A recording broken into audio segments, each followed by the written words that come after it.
Last night, Rangers ran out 3-2 winners in a thrilling contest that seen the Gers come from behind to score 2 stoppage-time goals to grab all 3 points at Bowyer. After last night's game, it meant that there is only 2 games left to go until the transfer window opens, and today we discuss why Rangers could be set for £15 million plus after a major transfer development has emerged, along with the 5 things we learned from Aberdeen 2, Rangers 3. There is so much to cover in today's video.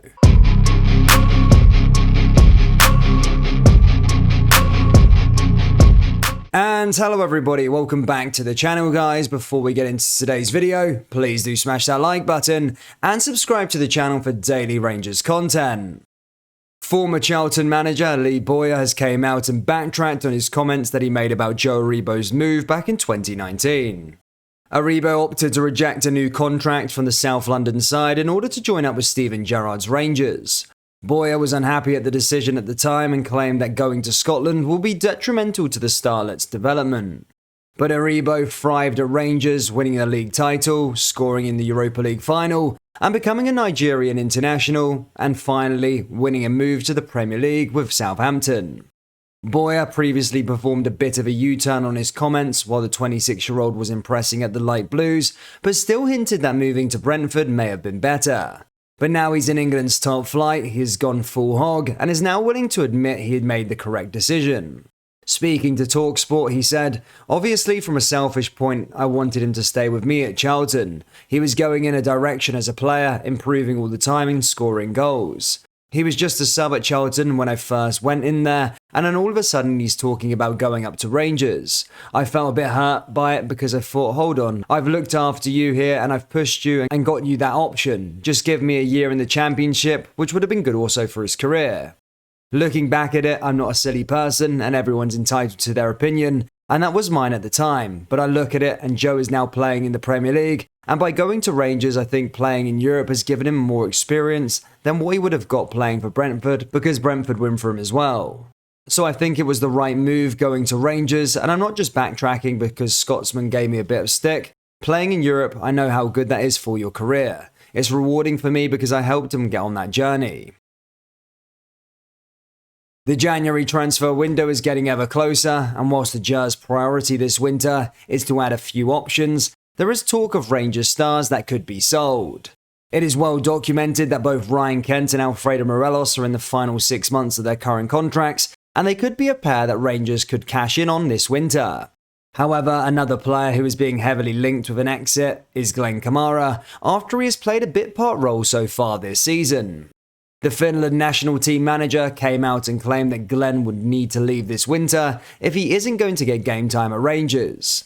Kamara was subject to a bid in the summer from Nice, however the club decided to reject it as it didn't meet their valuation for the player.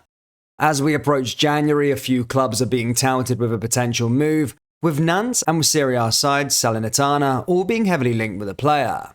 Kamara is probably the player that could command the highest transfer fee due to him signing a new long-term contract a year ago. Rangers are said to value the player around £15 million, and with a handful of sides interested, there could be a bidding war. New boss Michael Bill, though, has admitted that Kamara is important, saying, "Glenn has got 100% of my trust. He was hugely important in my previous time here, and while he's still young, he's coming into the prime of his career. He will be a big player for Rangers moving forward." It's interesting to see how this one does unfold, but either way, Rangers will not be letting him go for cheap this winter. Rangers produced a stunning fight back at Bowyer as they left it late to snatch all 3 points and give boss Michael Bill his second Premiership victory. Fashion Sakala fired Rangers ahead after 12 minutes, but goals from Duke and Leighton Clarkson looked like they had secured Jim Goodwin his first league win over Rangers. However, in the end, he was left defeated and deflated as Scott Arfield struck twice in injury time as Rangers somehow found a way to win quite a remarkable fixture. In this part of the video, we discuss the 5 things we learned from Aberdeen 2, Rangers 3. Limitations of the squad exposed again. The injury crisis that has proved so costly during the final weeks of Van Bronckhorst's reign continues to have an impact at Ibrox. Right now, there is little that Bill can do as he attempts to get the best out the group that he has inherited. In time, the likes of Tom Lawrence and Kemar Roofe will be available once again, So will Antonio Kolak as Bill counts down the days until he has more options to play with up front after seeing Galton and Ben Davies ease the defensive selection issues following their respective layoffs. Right now, this is a team short of quality. That will become a less of a problem as the treatment room clears. Ultimately, it will come down to what Bill opts to do in the transfer window. Concerns, though, over the recruitment policy and the value for money that Rangers are getting were prevalent at the AGM earlier this month and have not gone away. In the coming weeks, it will become clearer as to how Bill plans to address the long-standing problem. This team has character. For the second time this week, Rangers have come from a losing position to snatch all 3 points and shown character and determination in both matches doing so.